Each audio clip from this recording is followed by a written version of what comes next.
پریشانیوں میں کیا اللہ ہم سے جدا ہو جاتا ہے؟ کیا پریشانیوں میں اللہ ہماری مدد کی آواز نہیں سنتا ہے؟ یہ چند باتیں آپ کے سامنے ذکر کرنا ہے۔ پہلی بات میرے بزرگوں، ہندوستان کے حالات ایک طرف الگ چل رہے ہیں تو ہمارے مسلمانوں کی زندگی کے حالات ایک الگ چل رہے ہیں۔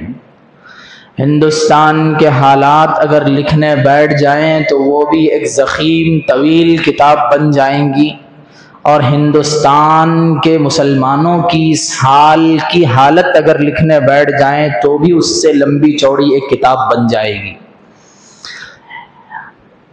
اتنے سخت حالات ہمارے مسلمانوں کے سر پر منڈلا رہے ہیں، اور اتنا سخت اللہ ہم سے امتحان لے رہے ہیں، اتنا سخت ہم کو مصیبتوں اور آزمائشوں میں ڈالے رہے ہیں، اور مسلمان ہے کہ اپنی زندگی کے اندر مست و مگن ہے۔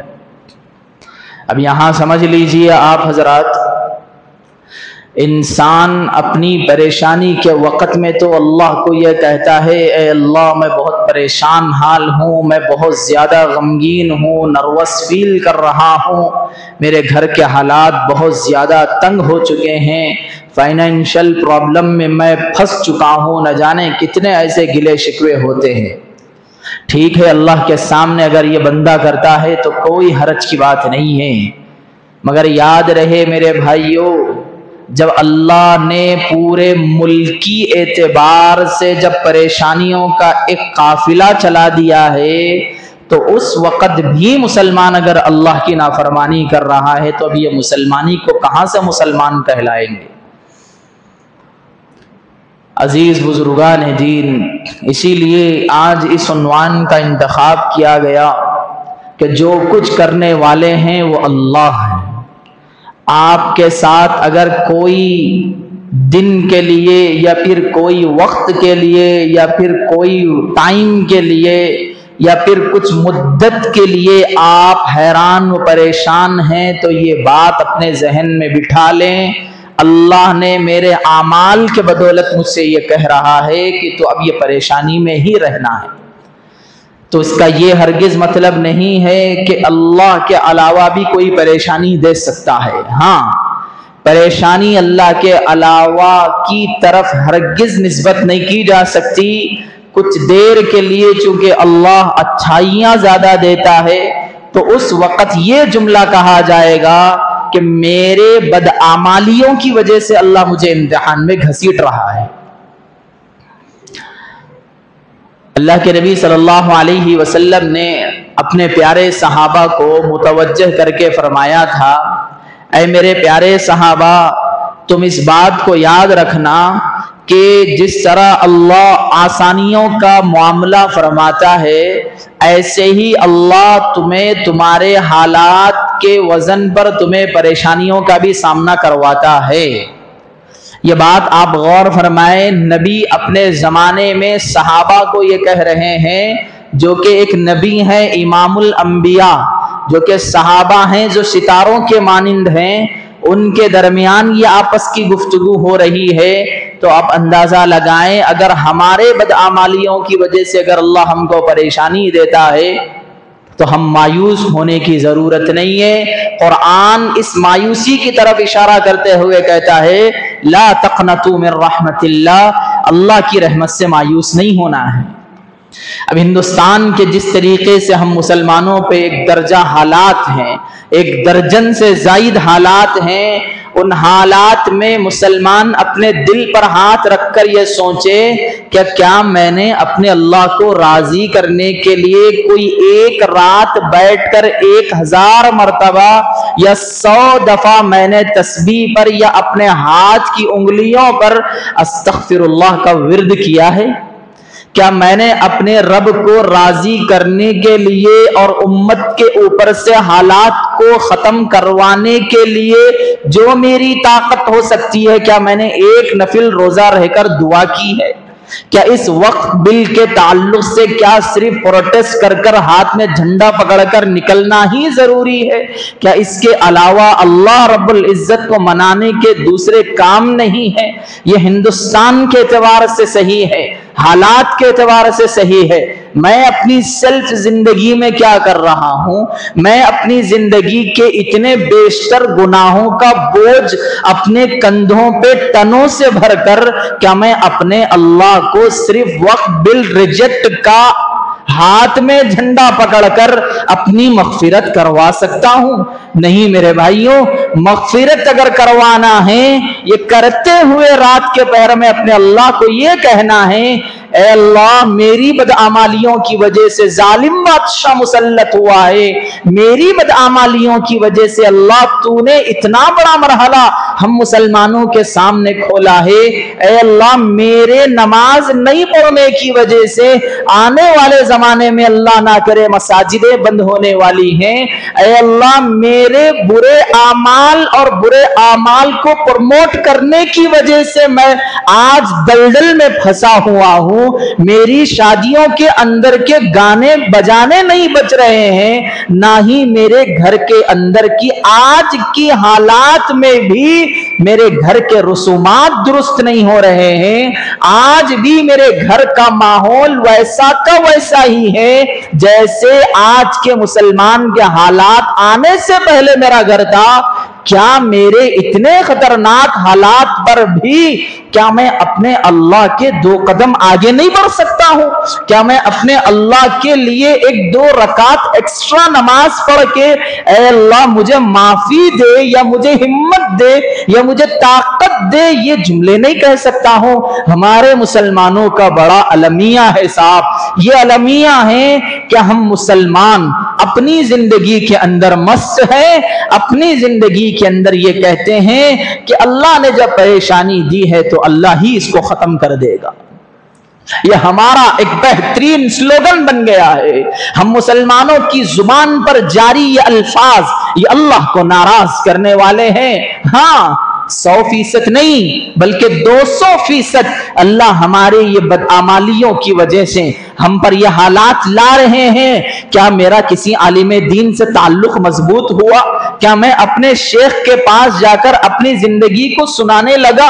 کیا میں اپنے حالات کو بہتر کرنے کی فکر میں ہوں؟ کیا میں اپنی پچھلی زندگی سے اللہ سے معافی مانگ لیا ہوں؟ کیا میری پچھلی زندگی جو صرف خدا کو معلوم ہے، ہو سکتا ہے اللہ اتنی بڑی آبادی ہندوستان کے اندر اس میں مسلمان کے اس ایک بندے کی وجہ سے اللہ نے اتنے بڑے حالات کو لایا ہو؟ میں اگر چاہوں تو اللہ سے معافی مانگ سکتا ہوں۔ معافی مانگنے میں کیا شرم کی بات ہے؟